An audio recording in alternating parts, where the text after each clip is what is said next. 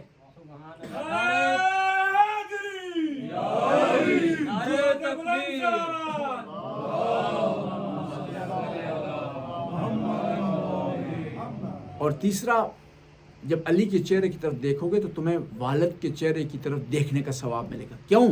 انا و علی، میں اور علی ابوائے ہذ الامہ، اس امت کے باپ ہیں.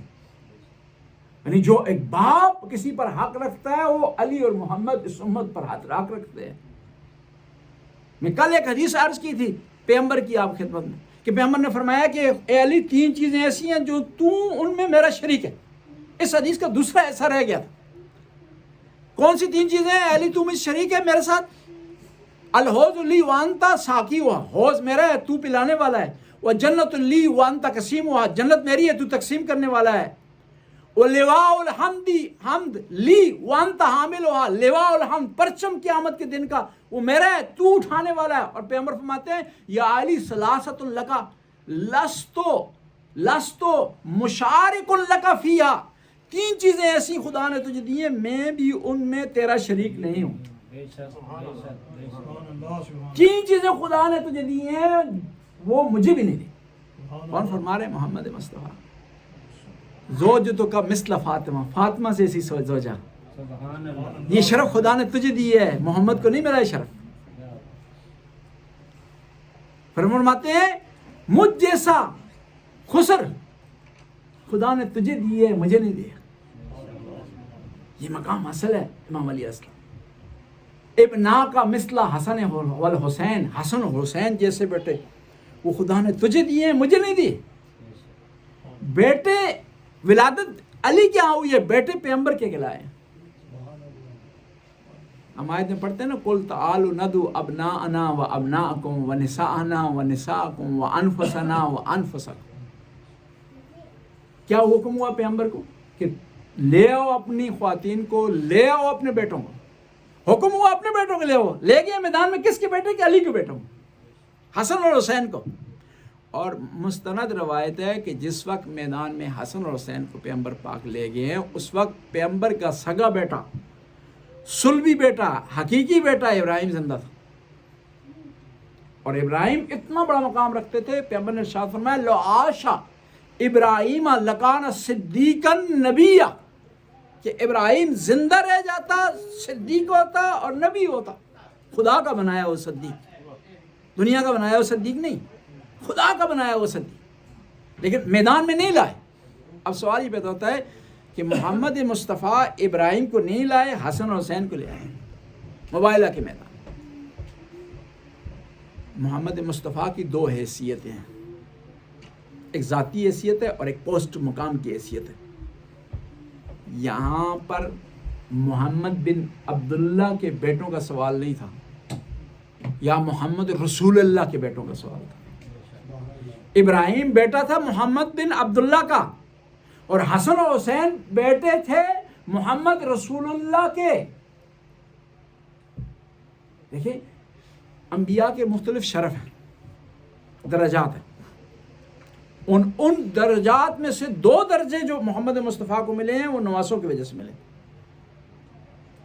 دیکھیں شہادت بہت بڑا مقام ہے یا نہیں، درجہ ہے یا نہیں، فضیلت ہے یا نہیں ہے. لیکن ہمارے نبی ظاہری طور پر شہید نہیں ہوئے، لیکن خدا نے یہ مقام عطا کیا کس کے ذریعے؟ حسن اور حسین کے ذریعے. یہ مقام ملا ہے محمد مصطفیٰ کو. اور دوسرا شرف یہ ہے کہ نبی انبیاء میں سے بعض انبیاء کو یہ شرف ملا ہے کہ خود بھی نبی ہیں، بیٹا بھی نبی ہے. ابراہیم نبی ہیں، بیٹا کون سا ہے؟ اسماعیل و اسحاق دونوں نبی. زکریا نبی ہیں جی، بیٹا یحییٰ نبی ہے. یعقوب نبی ہیں جی، بیٹا کون سا ہے جی؟ یوسف نبی ہے. یہ شرف محمد مصطفیٰ کو بھی خدا نے دیا حسن اور حسین کے ذریعے. صرف فرق اتنا ہے کہ یہاں نبوت ہے وہاں امامت ہے، لیکن معجزے میں سیم ہے، علم غیب میں سیم ہے، عصمت میں سیم ہے.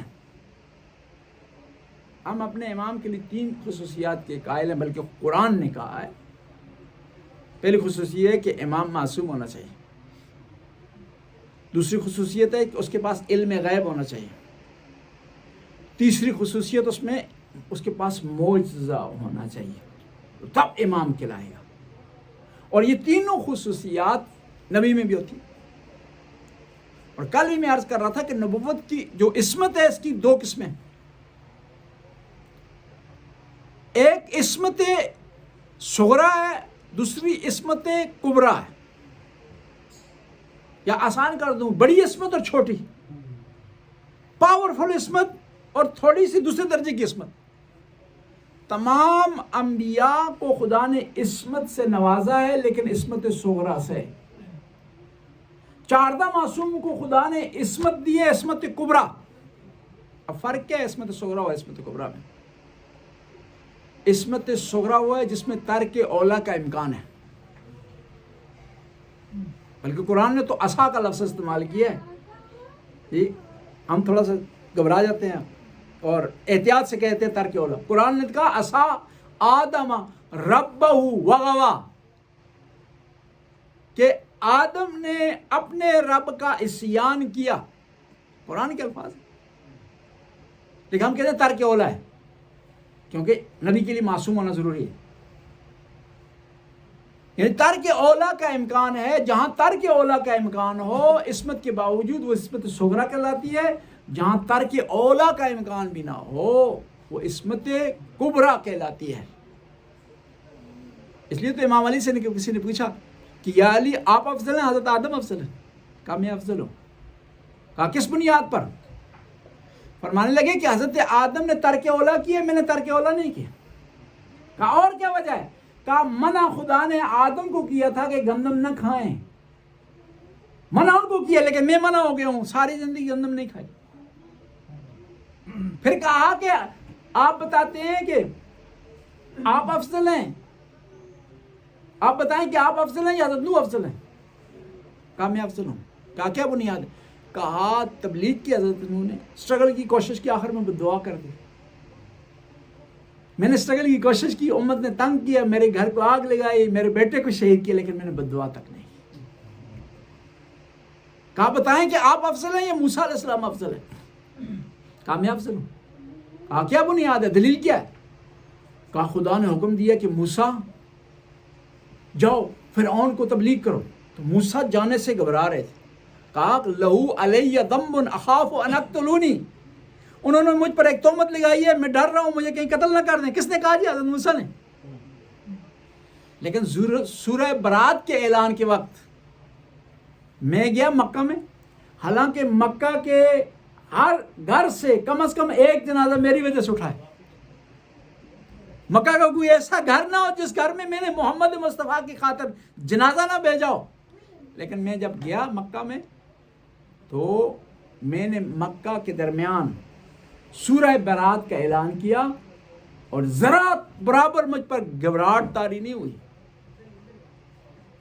بس عصمت صغرا انبیاء کے پاس ہے اور عصمت کبرا اوصیاء اور ائمہ کے پاس. صلوات پڑھیں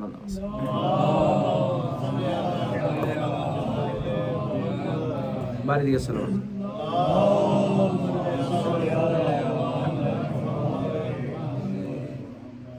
میں عرض کر رہا تھا کہ امام کی معرفت ضروری ہے. کل میں نے عرض کیا کہ امام کی معرفت یہ ہے کہ آپ واجبات پر عمل کریں اور محرمات سے بچیں. اس سے تھوڑا ایک درجہ آگے جاتے ہیں امام کی معرفت کے حوالے سے، تھوڑا آسان کر دوں.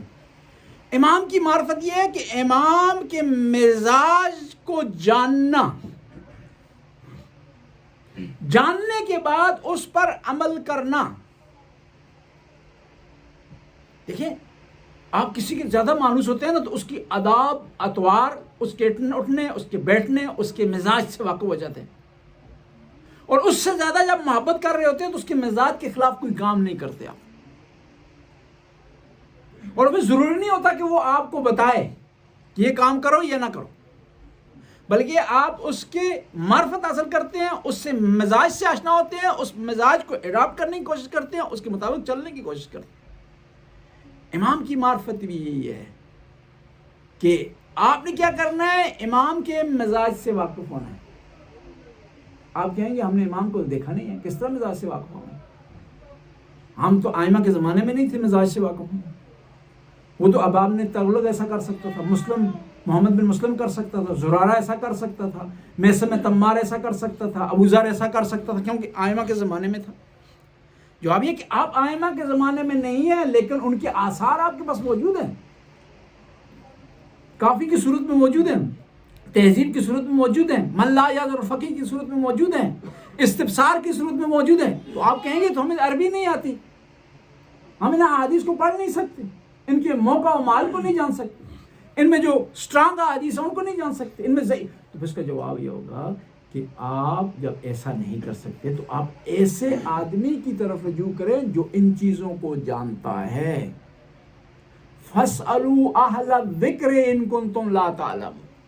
اہل ذکر سے سوال کرو جب تم نہ جانتے ہو. اب اہل ذکر کے کیا معنی ہے؟ کون ہے اہل ذکر؟ کن کی طرف رجوع کرنا ضروری ہے؟ دیکھیں قرآن کی دو معنی ہیں.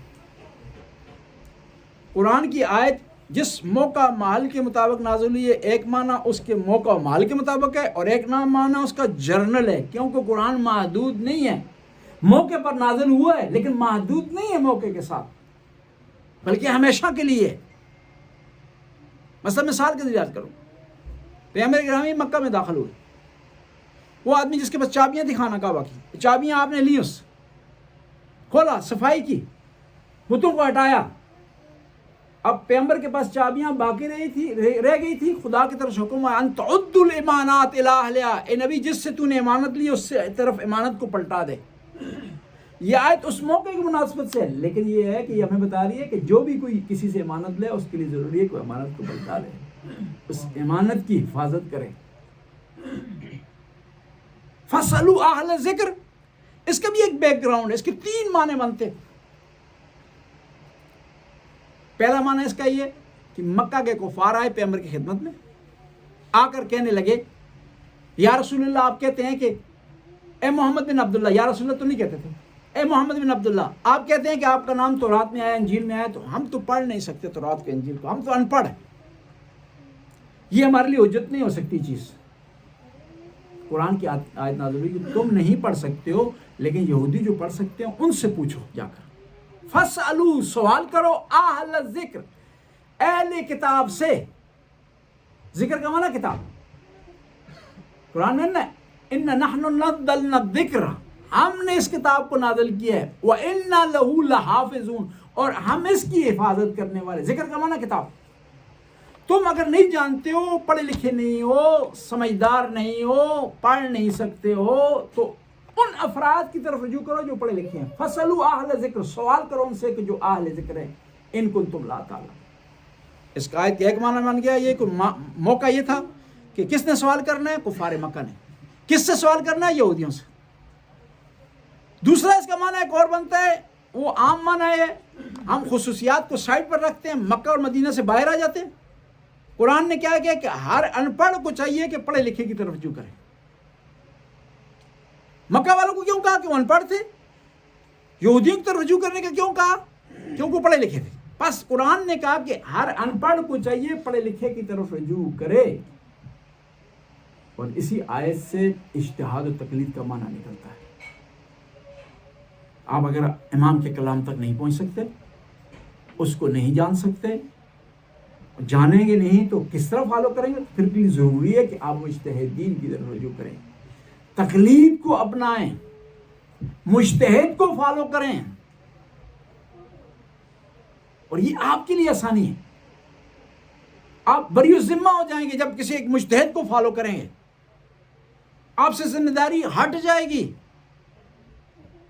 ذمہ داری کس پر آ جائے گی؟ مجتہد پر آ جائے گی کہ اگر اس نے جان بوجھ کر غلط فتویٰ دیا ہے، مسٹیک کی ہے جان بوجھ کر کے، اس پر آ جائے گی. اور تقلید اگر نہیں کریں گے تو آپ کے اعمال مکمل نہیں ہیں. کسی مجتہد کو فالو نہیں کریں گے تو آپ کا عمل مکمل نہیں ہے، حتیٰ اگر صحیح کیوں نہ ہو، کیونکہ آپ ایک پراپر طریقے سے نہیں آیا.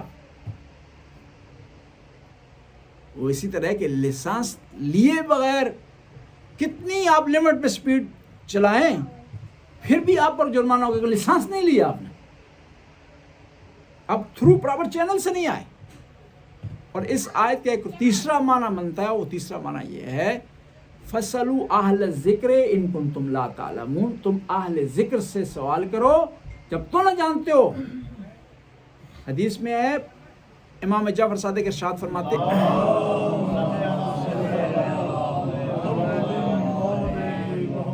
نحن اہل الذکر، ہم اہل ذکر ہیں۔ اب وہ کس طرح اہل بیت اہل ذکر ہے؟ قرآن نے کہا کہ ہر ان پڑھ کو چاہیے پڑھے لکھے کی طرف رجوع کرے، ہر بے علم کو چاہیے علم والے کی طرف رجوع کرے۔ تو اہل بیت سے بڑا کوئی علم والا نہیں ہے، اہل بیت سے بڑا کوئی دانش والا نہیں ہے، اہل بیت سے بڑا کوئی قرآن کی معرفت نہیں رکھتا۔ اس لیے تو کہا گیا نا اہل کتاب یعنی اہل قرآن۔ اہل قرآن کون ہے؟ اہل بیت۔ قرآن ناطق کون ہے؟ اہل بیت۔ دعوے کے ذریعے، دلیل کے ذریعے ثابت کریں گے۔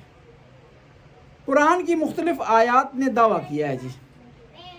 قرآن نے ایک دفعہ کہا کہ قرآن کی مثل لے آؤ، لوگ نہیں لا سکے، پورا قرآن نہیں لا سکے۔ پھر قرآن نے کہا 10 صورتیں لے آؤ، 10 صورتیں نہیں لا سکے۔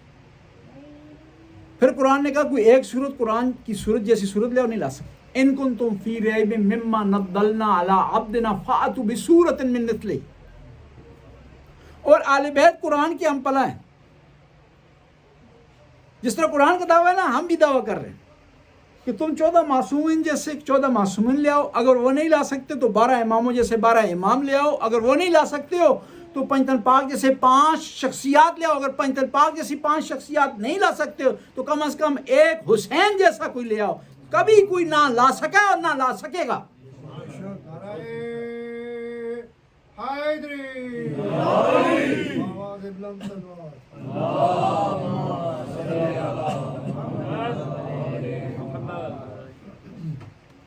نبوت کا دعویٰ ہوا ہے، لوگوں نے نبی ہونے کا دعویٰ کیا، مسلمہ کذاب، کئی افراد، لیکن آج تک کسی نے بھی حسین ہونے کا دعویٰ نہیں کیا۔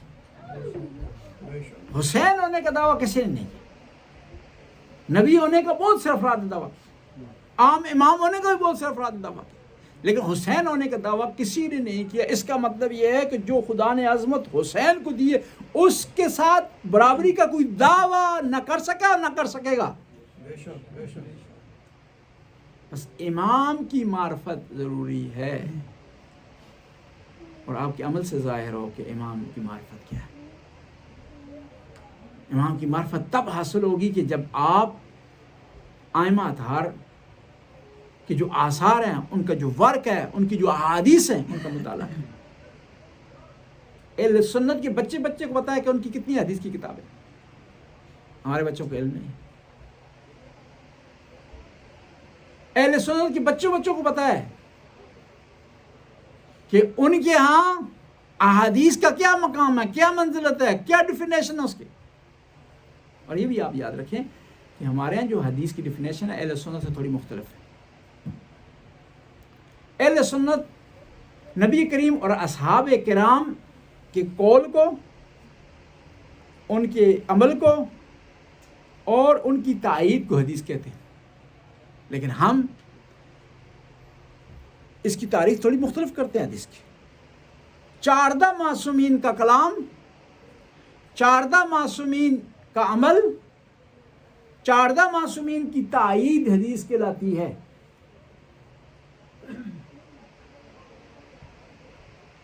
اسی وجہ سے اہل سنت ہم پر اعتراض کرتے ہیں اور کہتے ہیں کہ یہ جو آپ کے پاس اصول کافی ہے، فروع کافی ہے، روضۃ الکافی ہے، یہ حدیث کی کتابیں نہیں، کیونکہ حدیث صرف پیغمبر کے کلام کو کہتے ہیں۔ یہ حدیث کی کتابیں نہیں ہیں، فتوے کی ہیں۔ ہم جواب دیتے ہیں نہیں، حدیث کی ہیں۔ کیا دلیل ہے؟ ہمارے پاس 2 مین دلیلیں ہیں کہ 14 معصومین کا قول، عمل اور ان کی تائید حدیث ہے۔ 2 حدیثیں میں، ایک ہے آیہ تطہیر، انما یرید اللہ لیذھب عنکم الرجس اہل البیت ویطہرکم تطہیرا۔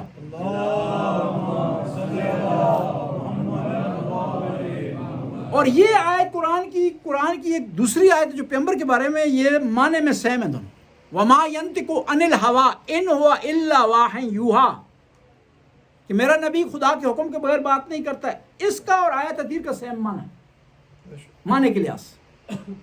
یہ بھی بتا رہی ہے کہ پیغمبر کے کلام میں خطا نہیں ہے. وہ آیت تطہیر بھی بتا رہی ہے کہ اہل بیت کے کلام میں عمل میں ان کی تائید میں خطا نہیں پائی جاتی. اور دوسری دلیل ہمارے پاس ہے انی تارکم فیکم الثقلین کتاب اللہ و عترت اہل بیت کہ نبی فرما رہے ہیں میں تمہارے درمیان دو چیزیں چھوڑ کر جا رہا ہوں. کون سی چیز؟ قرآن اور اہل بیت. قرآن کو کس لیے چھوڑ کے جا رہے ہیں جی؟ صرف احترام کیا جائے یا اس کو پڑھا جائے سمجھا جائے عمل کیا جائے؟ پڑھا جائے سمجھا جائے عمل کیا جائے فالو کیا جائے اس کو. جب قرآن کے ساتھ اہل بیت کا تذکرہ ہو رہا ہے اس کا مطلب ہے کہ قرآن اور اہل بیت ویلیو کے حوالے سے حجت ہونے کے حوالے سے سیم ہے, معصوم ہونے کے حوالے سے سیم ہے, اخبار غیب دینے کے حوالے سے سیم ہے, معجزہ ہونے کے حوالے سے بھی سیم ہے. ورنہ پیغمبر وضاحت کرتے ہیں دو چھوڑ کر جا رہا ہوں ان میں سے قرآن ہے اس کو عمل کرو لیکن اہل بیت سے صرف ظاہری طور پر عارضی طور پر محبت کی جائے. لیکن پیغمبر نے یہ نہیں ارشاد فرمایا دو چھوڑ کر جا رہا ہوں, ان دونوں کے ساتھ متمسک رہنا. اس لیے تو اگر آپ تھوڑی سی تحقیق کریں آپ کو پتہ چل جائے گا قرآن لا ریب ہے اہل بیت بے عیب ہے. قرآن ہادی ہے اہل بیت ہدایت کا منبع ہے. قرآن اگر علم ہے تو اہل بیت کی حضرات جو باب العلم ہے. لیکن افسوس سے کہنا پڑتا ہے کہ افراط و تفریط ہوئی. کچھ لوگوں نے قرآن کو لے لیا اہل بیت کو چھوڑ دیا اور کچھ لوگوں نے کیا کیا اہل بیت کا دامن تھاما لیکن قرآن کو چھوڑ دیا. اور سیم سچویشن ہوئی.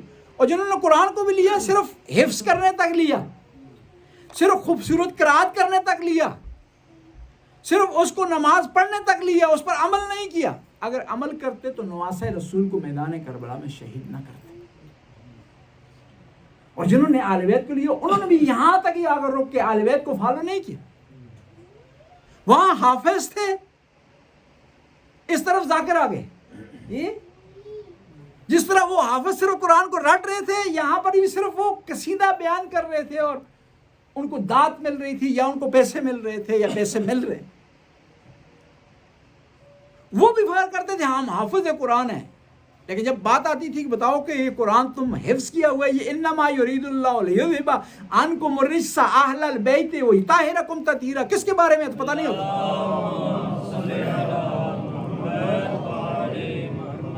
جب ان سے پوچھا جاتا تھا یہ بتاؤ اولی الامر کون ہے, اطیعوا اللہ و اطیعوا الرسول, اولی الامر منکم, انہیں نہیں پتا ہوتا تھا اولی الامر کیا ہے. لیکن جب پڑھنے کی باری آتی بڑے خوبصورت انداز سے گھما کر کے کبھی ناک سے آواز نکال رہے ہیں, کبھی گلے سے آواز نکال رہے ہیں, کبھی اس کو گھما رہے ہیں گلے کے دوران, لیکن یہ کہ اس کو سمجھ نہیں پائے. اور یہ بھی ضروری ہے کہ ناطق قرآن کو بھی سمجھیں اور قرآن صامت کو بھی سمجھیں, تب جو ہے معاملہ آگے بڑھے گا. امام کی حقیقی معرفت تب آپ کو حاصل ہوگی, تب آپ کے عمل میں دکھائے گی کہ پہلے امام کے احادیث کو پڑھیں, سمجھیں اور ان پر عمل کریں. اور یہ بھی ضروری ہے کہ صحیح سمجھا جائے ائمہ کی احادیث کو, غلط نہ سمجھا جائے. اور پیغمبر نے جو فرمایا نا قرآن و اہل بیت ساتھ ہیں, اس کی بہترین دلیل یہ ہے کہ کسی نے امام جعفر صادق سے سوال کیا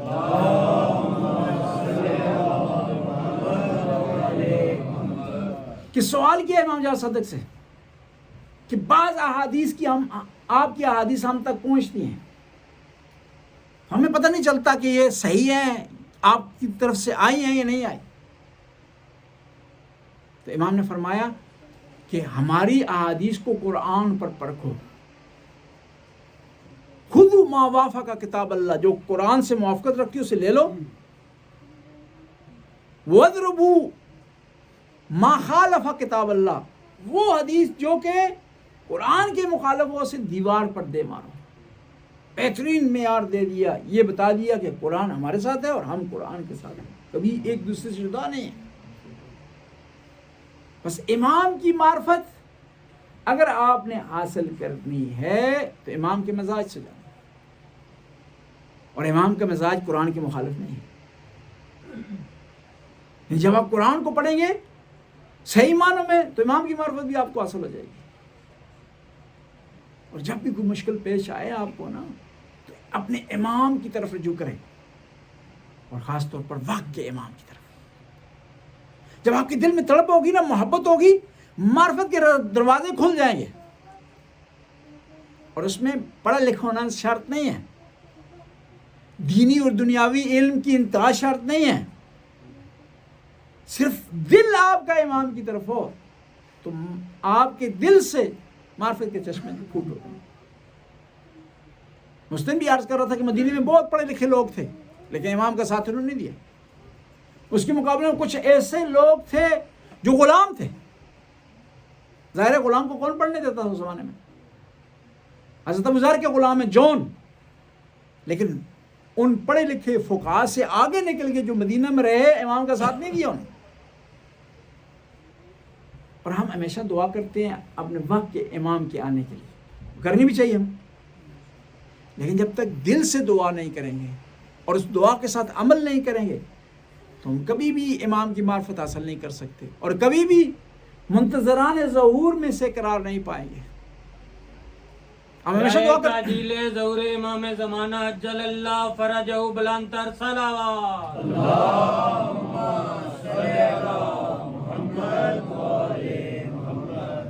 دیکھیں ہم روزانہ دعا کرتے ہیں, روزانہ چاہتے ہیں کہ امام تشریف لائیں,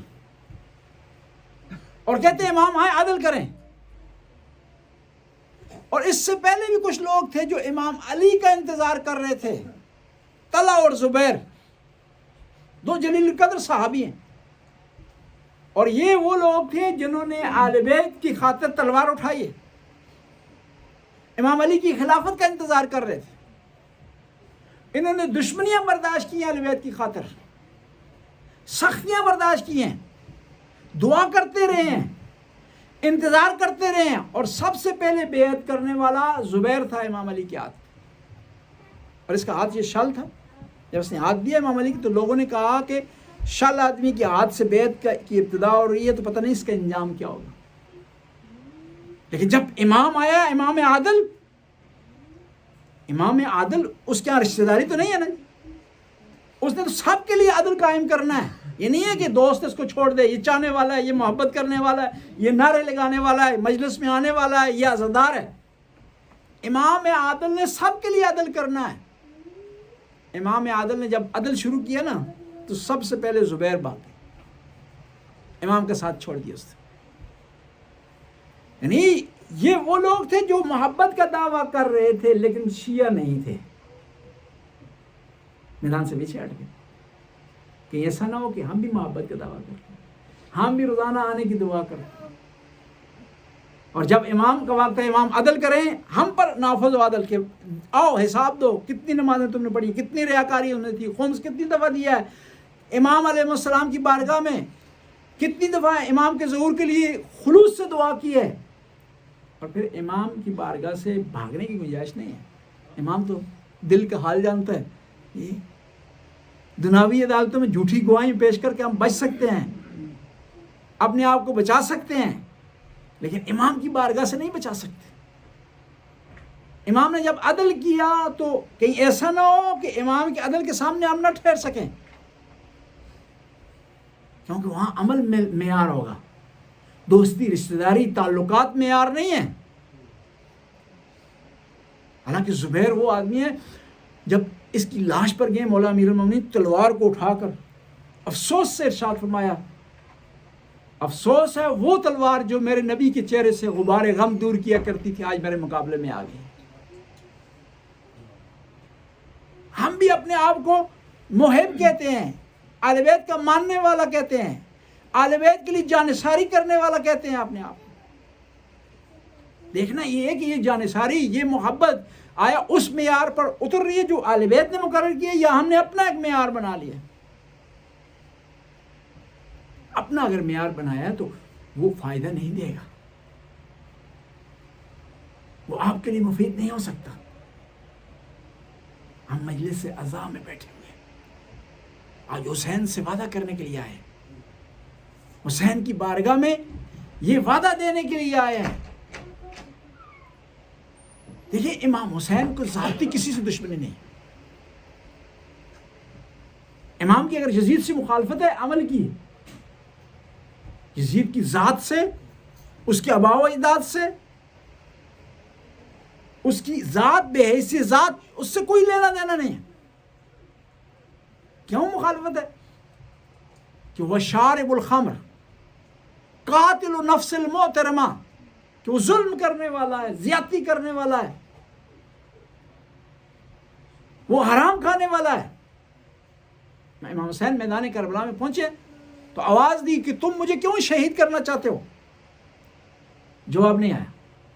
امام نے خود ارشاد فرمایا قد ملئت بطونکم من الحرام، تمہارے پیٹ حرام سے بھر چکے ہیں، اس لیے نواسہ رسول کے مقابلے میں آ گئے. یعنی ان تربیت میں دیکھیں حرام اثر رکھتا ہے. اور یہ ضروری نہیں ہے کہ حرام یہ ہو کہ آپ کسی کا مال چرائیں. اگر اپنے مال سے خمس اگر نہیں دیتے تو مال آپ کا پاک نہیں. امام کا اگر حق نہیں دیتے وہ مال پاک نہیں ہے. اگر آپ اس مال میں سے نواسہ رسول کے لیے، مجلس کے لیے علیحدہ پیسے نہیں کرتے تو مال پھر آپ کا نہیں رہتا. یعنی گویا امام کا مال تھا، آپ نے غصب کر لیا، اور غصبی مال حلال نہیں کہلاتا. وہ ایسا نہ ہو کہ قربانی دینے کے لیے تیار ہیں، یہ سب کچھ کریں گے لیکن پیسے خرچ نہیں کریں گے، خمس نہیں دیں گے. اہل بیت سے انتہا درجے کی ہم محبت رکھتے ہیں، اہل بیت کو چاہتے ہیں، ہمیں جتنا بٹھایا جائے ان کے غم میں بیٹھ جائیں گے. میں آپ سے پوچھتا ہوں، بلکہ مثال بھی ہے. میدان کربلا میں 3 گروہ تھے. آج شاید آپ کے لیے نئی بات. ایک لشکر جدید ملعون کا لشکر تھا، ایک امام کے ساتھی تھے، اور تیسرے لوگ کے تیسرا گروپ بھی تھا جو وہاں پہاڑی پر یا جنگل میں بیٹھ کر امام حسین کے لیے دعا کر رہے تھے. یعنی نواسہ رسول کے لیے دعا کر رہے ہیں، خرچہ نہ کرنے پڑے، دعا کرتے جائیں. میں آپ سے پوچھتا ہوں، ان دعا کرنے والوں کو کچھ ملا یا ملے گا؟ نہیں ملے گا ان کو. نواسہ رسول کے لیے دعا کر رہے ہیں جو خود دعا کا مرکز ہے. جی امام حسین بھی مدینے سے نہ چلتے دین بچانے کے لیے، مدینے میں بیٹھ جاتے، دعا کرنا شروع کر دیتے. لیکن امام نے بتایا کہ دعا بھی تب کارساز ہوگی کہ جب آپ عملی لحاظ سے کچھ کریں گے. نعرہ حیدری، عملی لحاظ سے کچھ کریں گے. شہداء، ایک آخری جملہ عرض کرتا ہوں، آپ کا بہت وقت لے لیا، معذرت چاہتا ہوں. شہداء کربلا میں سے ایک عابس شاکری. عابس شاکری ہیں، یہ کوفہ کے بہت بڑے پہلوان تھے. انہیں جب علم ہوا کہ نواسہ رسول کربلا پہنچ گئے تو کرفیو لگا ہوا تھا کوفہ میں، کسی طرح جان بچا کر کے دشمن کے قافلے میں داخل ہو گئے. کربلا میں پہنچ کر امام کی سائڈ پر آ گئے. یعنی ایک انسان اگر چاہے نا، حق کی خاطر چاہے نا، سختیاں کتنی ہو آ سکتا ہو. عاشورہ کے دن بہت بڑے پہلوان تھے کوفہ کے. جب میدان میں داخل ہوئے ہیں تو دشمن کی فوج ایک دفعہ بھاگ گئی پیچھے. یہ کہتے ہیں سے حسینی کہ دشمن گھبرا جائے دیکھ کر حسینی. حالانکہ تلوار نہیں چلائی، کوئی نیزہ نہیں چلایا، صرف میدان میں داخل ہوئے. اور یہ بھی آپ کو یاد رہے کہ 72 شہداء ہیں، ان کے مقابلے میں 30,000 کا لشکر، جو مشہور روایت ہے. یعنی ایک آدمی کے مقابلے میں 450 افراد ہیں. آپ کتنے یہاں 100 بھی نہیں بیٹھے ہوئے نا جی. ایک آدمی کو 10 آدمی گھیر لیں تو گھبرا جاتا ہے، لیکن میرے مولا کے غلاموں، ایک غلام کو 450 افراد نے گھیرا لیکن ذرا برابر نہیں گھبرایا. عابس شاکری میدان میں اترے ہیں نا، دشمن ایک دفعہ پیچھے بھاگ گیا تو عمر سعد نے آواز دی کہ یہ عابس ہے، کوفہ کا پہلوان ہے، اس کے مقابلے میں ایک ایک نہ جانا اور اس کے قریب بھی نہ جانا. دور کھڑے ہو کر پتھر مارو اس کو، قریب جاؤ گے تمہیں کھا جائے گا. دیکھیں نا، ایک آدمی ہے، 30,000 کا لشکر گھبرا رہا ہے اس سے. غازی عباس کی بات نہیں ہو رہی، عابس شاکری کی بات آ رہی. کمال یہ نا کربلا میں عباس کی بہادری اتنی ہے کہ دوسرے شہداء کی بہادری نظر ہی نہیں آتی وہاں، ورنہ ان میں سے ہر ایک جو ہے وہ بہادر ہے، ہر ایک شجاع ہے. میدان میں داخل ہوئے ہیں تو دشمن نے پتھر مارنا شروع کر دی. تو عابس نے اپنے سر کا جو ان کی